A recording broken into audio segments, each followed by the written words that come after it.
What's up, agency owners? Jason Swenk here with another episode of the Smart Agency Masterclass, a podcast for the digital agency owner that wants to create more freedom while growing their agency and not having to do everything.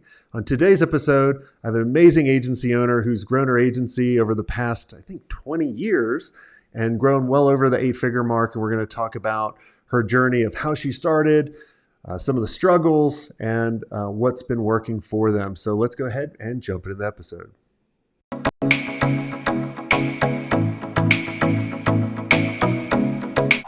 Hey, Ruth, welcome to the show.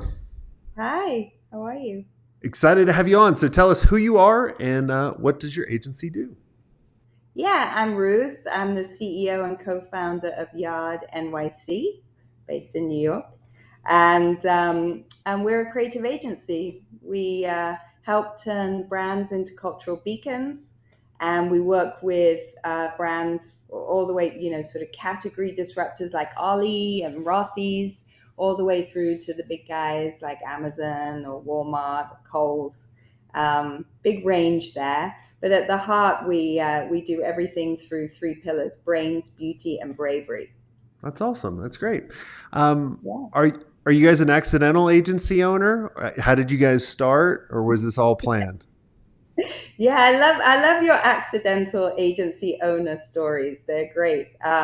And most of us do end up to be accidental agency owners. Stefan, my partner and husband, is the chief creative officer, and I was head of strategy, but now the CEO. So basically, both of us were working on the client side. Stefan was working at Gap in the in-house team that was doing some great work in the late 90s. And I was working for a consultancy, but then also for Sundance. Started my career in London at media companies. So never worked at an agency before. So when we were on the client side, we were looking for agency partners and, agency partners in the aspirational space. So this is like fashion or beauty or wellness. This is where aesthetics matter, and really it's sort of the aspirational lifestyle that you're selling. So we were looking for partners who either could bring strategy to the table, which none of them had, that were female, that had a female woman at the helm as a creative director or a strategic director. None of them. They were all very male dominated.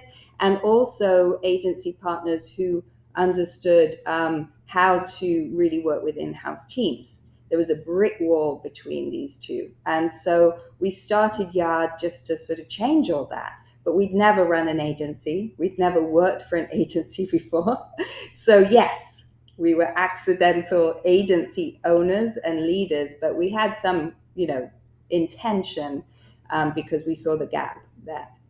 What I love that story, and especially going to the 90s. I totally agree with you. I mean, that was still kind of the Mad Men era. I feel like for a while. I just love now there's so many female-led agencies now. I get really excited, including my wife running one of those. So, what was your big mistake that you made, like with your first couple clients? Was there a mistake that you can remember that you made? Could be pricing, could be scope of work. Oh, I think delegating the negotiation to a consultant. Yeah.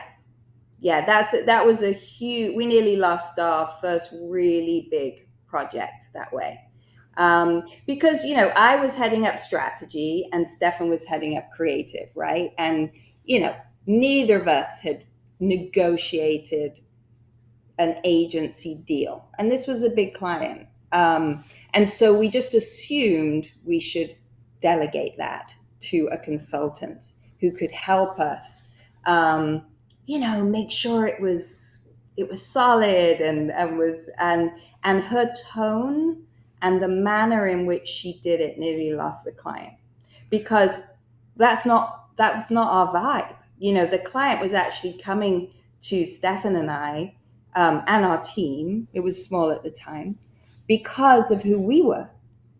And because they trusted us, because they knew us actually, and they were like, oh yeah, they can solve our problem, they can really help us, and it would be fun to work with them too. Like, wow, they're a burgeoning agency, this is, we want to be part of that. And yet the key piece of communication that was to sort of dot the i's, and like, that's the way we naively saw it, that's just as important as the conversation, the creative conversation. Like, what's it going to be like to work with this Yeah. agency? And so we really nearly lost that client. And I remember, because Stefan and I were just about to get married, so it was one of the other reasons why we started this agency before we were married, and it was, and so we probably delegated a little too much in that moment, because we were, like, planning a wedding, and then we were like, no, biggest lesson learned, And never so you do guys that went again. after big clients right away. Is that right? Yes. Well, yes. We went after big clients right away because we came from the client side. So we So you had these knew relationships. we had relationships. We were, um, yeah, we were credible. We were, we were from in-house teams. So Sundance, for instance, was one of our first clients, as an example, because you're working within the organization and you say, well, actually, I want to leave and we're starting this thing, and they're like, oh, great, you could, we're game, you know. How did you guys determine your pricing? Like, I always joke with people that my first client asked me to design him a website, and I said $500, which I'm thinking and I'm hoping your first dollar amount was probably much higher. So, what was? Do you Well, remember a range for your first client? I don't remember ranges, but I will tell you that there's it's hard to price. It's hard. So you have to do your homework, right? So you have to understand competitively and what the client's willing to pay, and then understand your own value and hold the line. But it's a careful dance, right? So when it came to pricing, for this, probably why we went to a consultant, right, for that project, because we did need advice, and we did need, and it's okay to ask for advice. It's just not okay for the voice of Yeah, the consultant set the tone. yeah. So When did were you? Have you ever been at a point early on in the agency where you're like, man, we're devaluing what we do, and we need to raise our prices? Like, when was that moment? Like, how long did you guys run the agency for? Was it a couple months, a couple years, a decade? What was it? 20 years with the value. Yeah, No, pretty no. much. I think yeah, I think it depends which company. You, as a smaller agency, yes, we were working with some bigger companies, but we're also working with small companies, and so there's times where you're willing to do what's right for the company at that certain moment, right? So you're both in this at the beginning of something together, and so you join forces. And I think sometimes it's harder with those relationships to say, hey, you're getting bigger. Like, we now have to sort of change the game a little bit. Like, can we grow with you? So I know those are those difficult conversations, as you are, you can see the growth and on the other side, and you can see obviously the impact of your work. So it's sometimes harder to start to raise prices with existing relationships. If you are starting fresh, then it's much easier, because if it's a fresh relationship, you can, if you're, and we've never been the most expensive, right? because for us it's about finding that value. It's like, what's that sweet spot? Yeah. um, so Yeah. What, I always challenge our agency owners in the mastermind, and a lot of them struggle with raising pricing, right? And I ask them, I say, well, why? And they're like, well, this client has been with us for a long time. And like kind of what you were saying, it's easier to raise the pricing with the new prospects coming in. And so where we've seen a lot of success, and if you guys are listening and you're at this point, like literally we have some mastermind members that a couple of months ago when I brought this up as one of the kind of the themes of the month, I was like, when's the last time you guys raised the pricing? And some were like 5 years ago, 10 years ago. I'm like, oh my God. They're like, but we're charging the new prospects. And so I told them, I said, what's the opportunity cost? What's the delta between the new prospects and the old clients? And I told them, I go, look, and this is what the most successful mastermind members and agency owners have done, is they get to a point where they look at the opportunity cost between the new and the old. And when they get to a point where it's so big, then they look at the old clients and going, hey, we go to the clients, hey, we've shown you all the value we've done. We have to raise our pricing. Guess what happens? Almost all the clients say, what took you so long? Like, we were expecting this. And then they were able to kind of almost double the revenue just by not even doing any more work, but just by having the bravery in order to go there.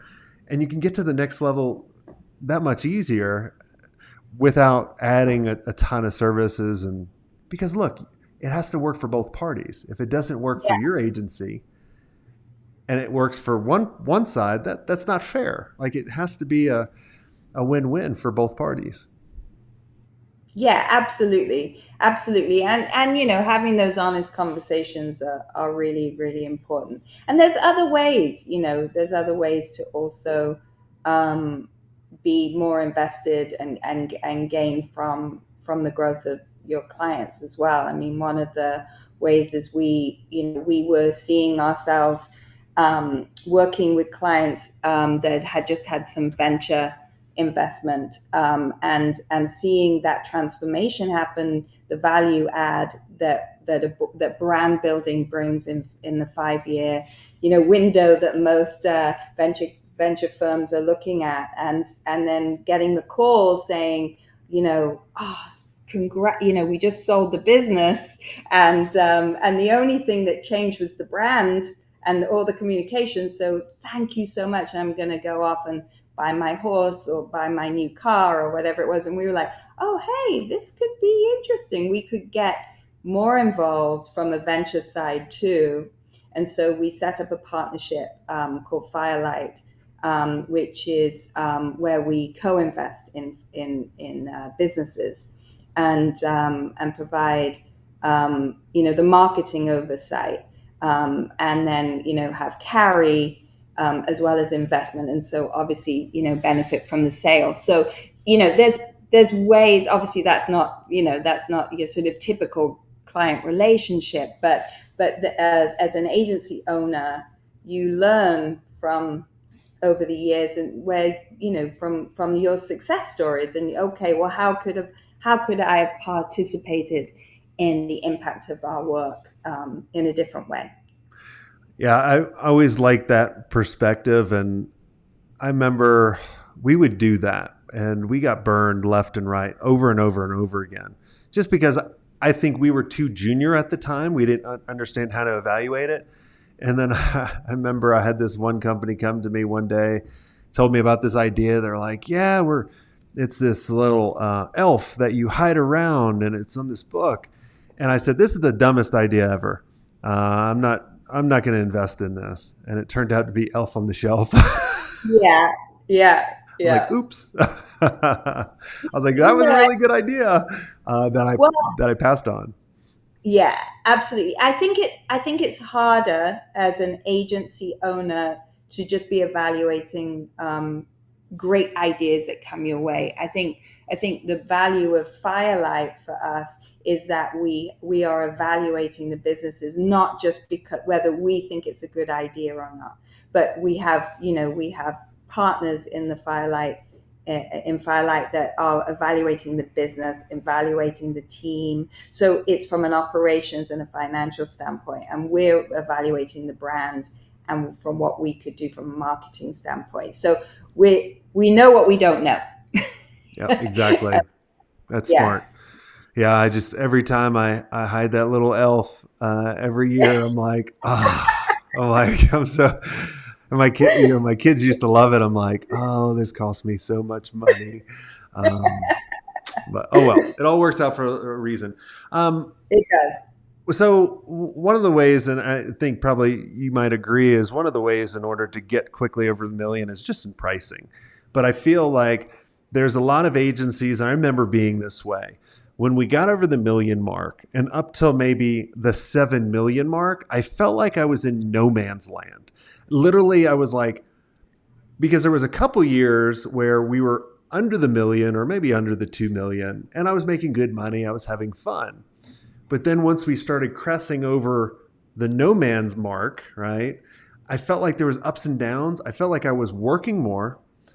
We were making more, but I was making less.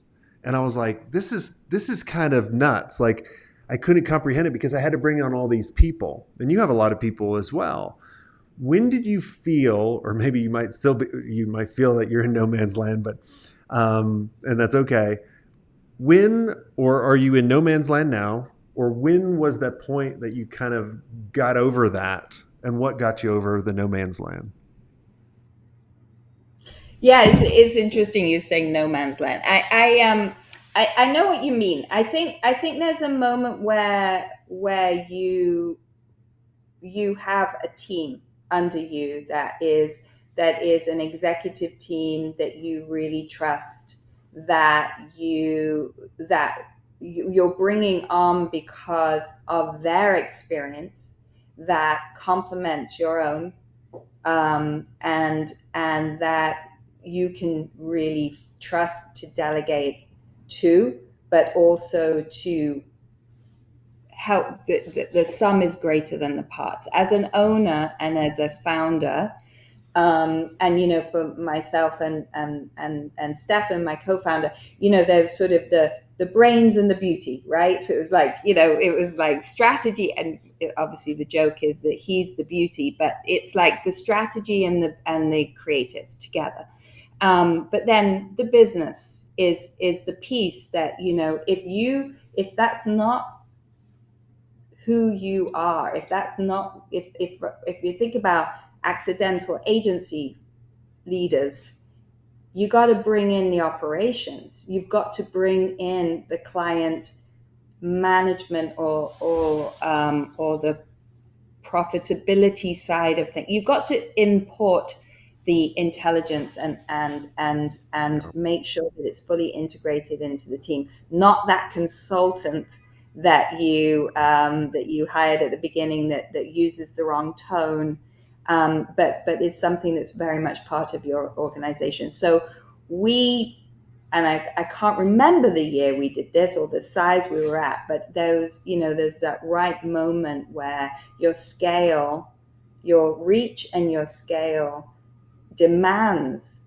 that you have a stronger foundation, and not just doing so that you can have more freedom, but so the brand for your organization can Yeah. truly thrive and grow. Yeah, it was almost I remember it was kind of, and the transition I'm talking about from no man's land is when you go from an owner to the CEO, and it's when you bring in the who's. And I remember I felt depressed after that, because the agency didn't need me for the old stuff I used to do.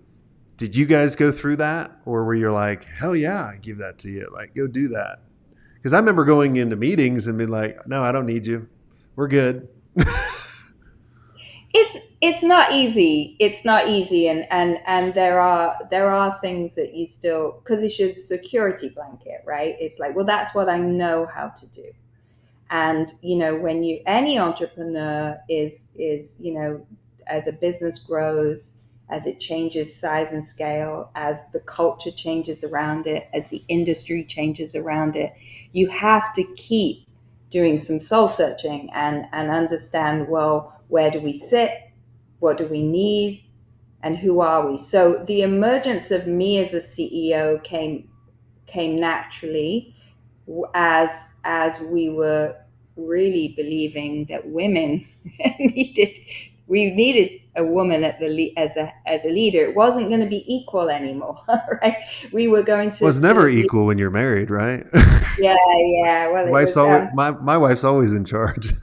it just felt no it felt like the right time to become the CEO, and in doing that, that it's a whole new job, and and it's like you learn all again. You have to learn everything again, and so and it's fun. It actually renews your interest. So there's one thing where you say, well, you're not needed anymore, but actually you're really needed, but in new ways. Exactly. Yeah. I look at it as kind of the five roles of agency CEO is setting the vision and the core values, right, of the agency and Yeah, communicating that often.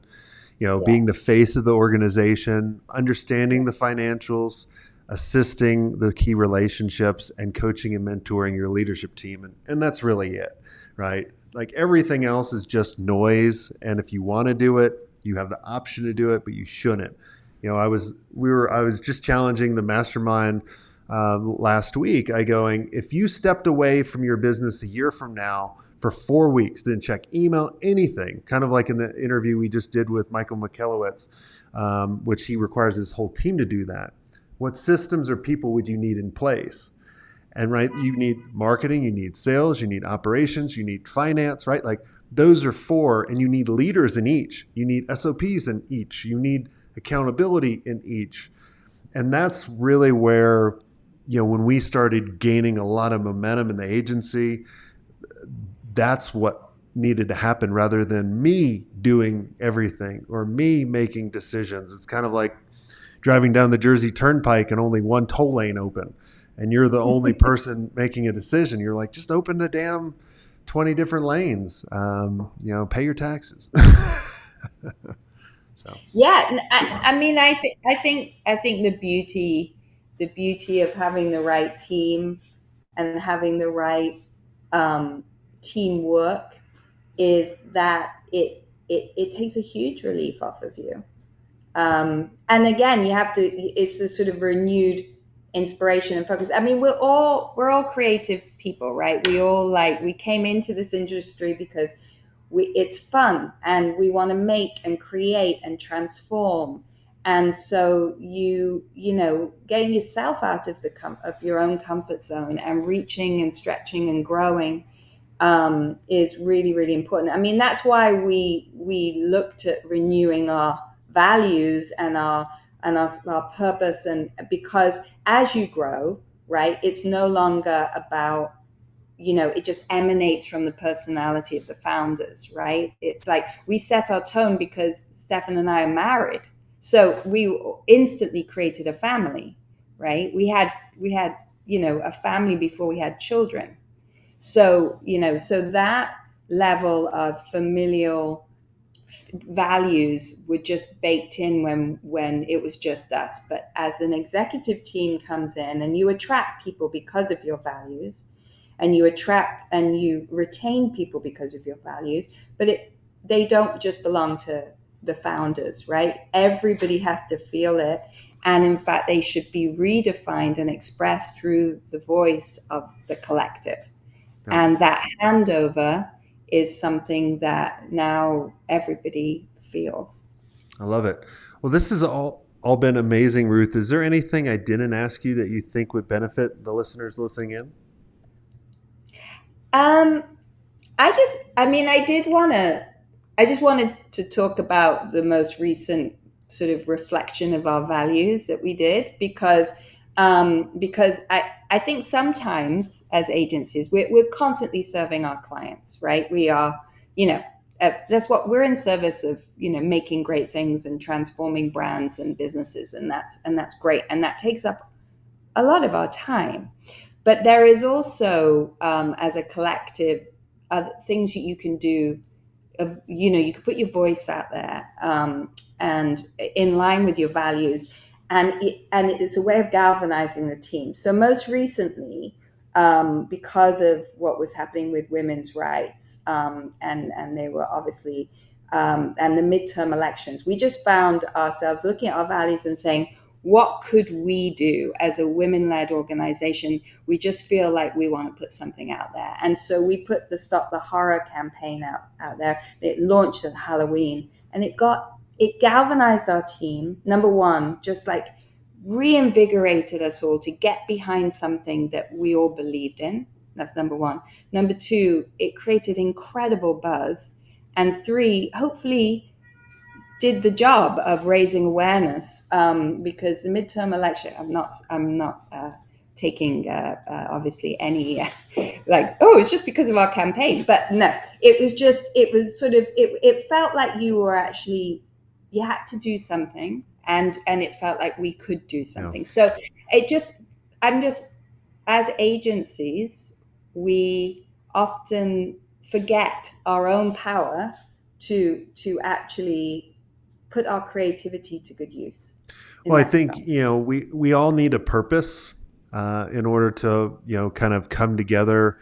And when you can find that purpose, communicate that purpose, and have people on your team that believe in something around that, it gives them contribution, a family atmosphere, all of that. And that's really, I remember when we started hitting our strides, that's when we started figuring all that out. But it just takes some time, you know, because when you first start, you're kind of almost like red light, and you're chasing all these little red buttons, or the red laser light, and be like, oh, cat over here, dog, you're like, I don't know. And then you have to take some time to yourself and going, what is the true purpose, right? Like, our purpose of doing this show and everything we do is just being a resource I wish I had when I was running the first agency, because there's nothing, it was nothing that existed. Now it seems like everybody's a life coach in their teenage years on TikTok. Not making fun of you, just how do you have life experiences at 18? You got to have a little gray hair sometimes, right? Even if you Yeah, dye your hair. my 14-year-old son is constantly telling me how I should be making money, and Buy crypto. I'm like, tell me, like, Yeah. I'm interested, Yeah. like, and I'm interested in who's telling I you was like, that that works. I love the hustle. Like, keep going. But yeah. But well, this has all been amazing. What's the agency website? People can go and check you guys out. .nyc.com. Awesome. Well, Ruth, thanks so much for coming on the show. If you guys enjoyed this episode, make sure you go check out their website. Say hello to them. Thank them for coming on the show. Make sure you share and like with everybody else. You'll help them out. And if you guys want to be in an amazing community of only agency owners, where we get together on a consistent basis in really cool places all over the world, I would love to invite all of you to go check out digitalagencyelite.com. Go do that. And until next time, have a swank day.